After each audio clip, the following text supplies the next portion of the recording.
स्वागत है stock news में। अगर आप मेरे चैनल पे पहली बार विजिट कर रहे हैं तो सब्सक्राइब करें ताकि आपको लेटेस्ट इन्फॉर्मेशन मिलता रहे। आज हम फ्यूचर ग्रुप के बारे में बात करेंगे और फ्यूचर ग्रुप को लेकर के दो बड़ी खबरें सामने आ रही है। पहले दोनों ही खबरों पर हम ब्रीफ में चर्चा करेंगे, इसके बाद जो है हम इसके डिटेल के बारे में जानेंगे।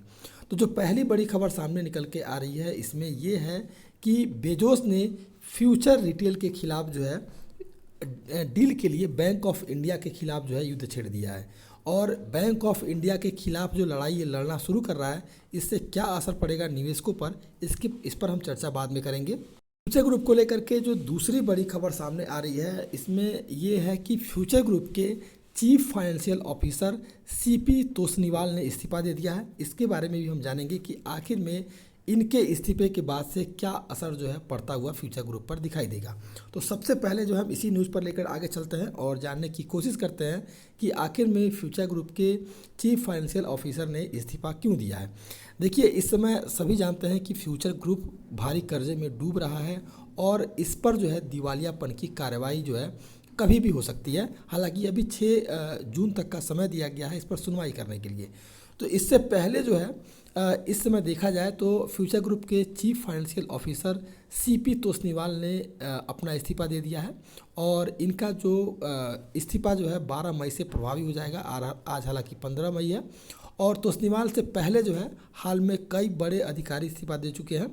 पिछले हफ्ते फ्यूचर रिटेल के प्रबंध निदेशक जो थे राकेश बियानी ने भी इस्तीफा दिया था, जबकि इससे पहले फ्यूचर रिटेल के कंपनी सचिव समेत कई अधिकारी पद छोड़ चुके हैं। फ्यूचर रिटेल की तरफ से एक बयान जारी किया गया है और बयान में बताया गया है कि 12 मई 2022 को कारोबार का जो तोसनीवाल का जो कारोबार का समय था वो समाप्त होने के बाद से ये अपने पद से इस्तीफा दे दिए हैं। इससे पहले गुरुवार को किशोर बियानी की बेटी जो है असीन बियानी, इन्होंने भी अपने फ्यूचर कंज्यूमर लिमिटेड के एमडी पद से इस्तीफा दिया था। इस महीने की शुरुआत में कंपनी के इंडिपेंडेंट डायरेक्टर अधिराज हरीश ने भी बोर्ड से इस्तीफा दिया है। पिछले महीने फ्यूचर लाइफस्टाइल फैशन लिमिटेड के चेयरपर्सन जो है शैलेश हरिभक्त भी अब कंपनी को अलविदा कर चुके हैं। यानी कि कंपनी से जो है लगातार अधिकारी जो है इस्तीफा दे रहे हैं और इस इस्तीफा से देखिए कंपनी पर कोई असर नहीं पड़ेगा। जो प्रक्रियाएं चल रही हैं वो लगातार चलती रहेंगी, वो चाहे जब तक कि कंपनी जो है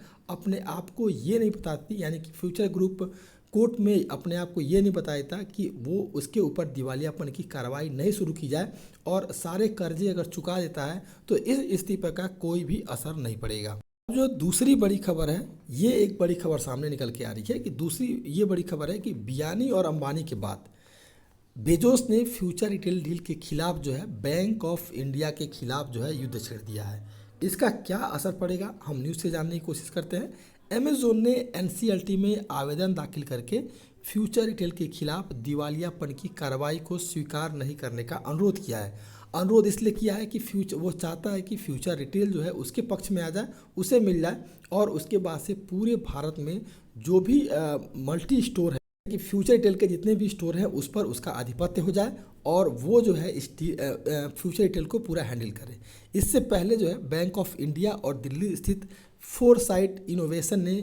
एफआरएल और एफईएल के खिलाफ जो है दिवालियापन के मामले दर्ज करवाए हैं ताकि जो है इस दिवालियापन की कार्रवाई शुरू हो और इसके प्रॉपर्टी को बेच करके उसका जितना भी कर्जा है वो अपना ले सके। यानी कि जो भी पैसा दिया हुआ है फोरसाइट इनोवेशन ने उसका जो है वसूली जो है इसी माध्यम से किया जा सकता है जब तक कि फ्यूचर ग्रुप के प्रॉपर्टी को नहीं बेचा जाएगा तब तक। एनसीएलटी ने जो है 6 जून को अमेज़न की याचिका पर सुनवाई करेगा और इसके बाद जो है ये भी देखने को मिलेगा कि पिछले हफ्ते उसने फ्यूचर रिटेल को दिवालियापन के आरोपों का जवाब देने का निर्देश दिया था। अमेज़न का यह कदम इस सप्ताह के शुरुआत में आरबीआई को लिखे जाने के बाद आया है, जिसमें एफआरएल की पुस्तकों और कार्यों की फॉरेंसिक जांच की अपनी मांग को दोहराया है और कहा है कि फिलहाल जो है इस पूरे मामले में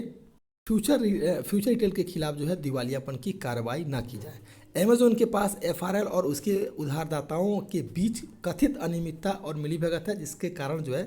बैंक ऑफ इंडिया दिवालियापन की कार्रवाई दायर किया हुआ है और वो चाहता है कि बैंक ऑफ इंडिया की फ़िलहाल जो है दिवालियापन की कार्रवाई शुरू की जाए ताकि पूरा पैसा जो है बैंक ऑफ इंडिया वसूल सके।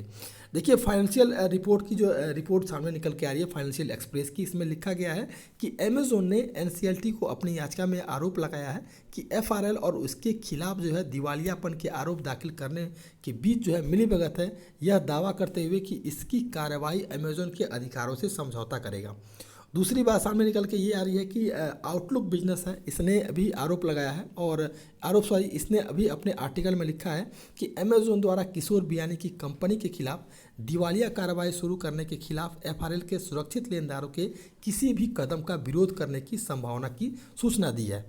यानी कि उम्मीद यही की जा सकती है कि अगर ये फ्यूचर ग्रुप अगर अमेज़न के पास चला जाता है तो एक जो है आपको जो लगातार फ्यूचर ग्रुप के स्टॉक में लगातार एक गिरावट जो देखने को मिल रहा है वो गिरावट थम जाए और फिर आपको इसके स्टॉक में तेज़ी देखने को मिल सकती है। लेकिन ये प्रक्रियाएं तभी होंगी जब जो है फ्यूचर रिटेल अमेज़न के पास चला जाएगा। अगर दिवालियापन की कार्रवाई शुरू होगी तो फिर जो है जी तुरंत जो इसका इस समय प्राइस जो 16-17 रुपये का चल रहा है फ्यूचर रिटेल का, वो तुरंत जो है जीरो का हो जाएगा। मैं उन सभी लोगों को बताना चाहूँगा जो पहली बार इस न्यूज़ को जानना चाह रहे हैं कि रिलायंस इंडस्ट्री ने फ्यूचर रिटेल के साथ होने वाले 24,713 करोड़ रुपए के संभावित सौदे को पिछले महीने रद्द किया था और फ्यूचर रिटेल को लोन देने वाले बैंकों ने इस सौदे के खिलाफ मतदान किया था, जिसके कारण जो है रिलायंस के साथ जो है फ्यूचर रिटेल का समझौता नहीं हो पाया। इस सौदे के रद्द होने के बाद फ्यूचर रिटेल के कई शीर्ष अधिकारियों ने अपने अपने पदों से इस्तीफा देना शुरू किया था और फ्यूचर रिटेल अब जो है बैंक करप्सी यानी कि दिवालियापन का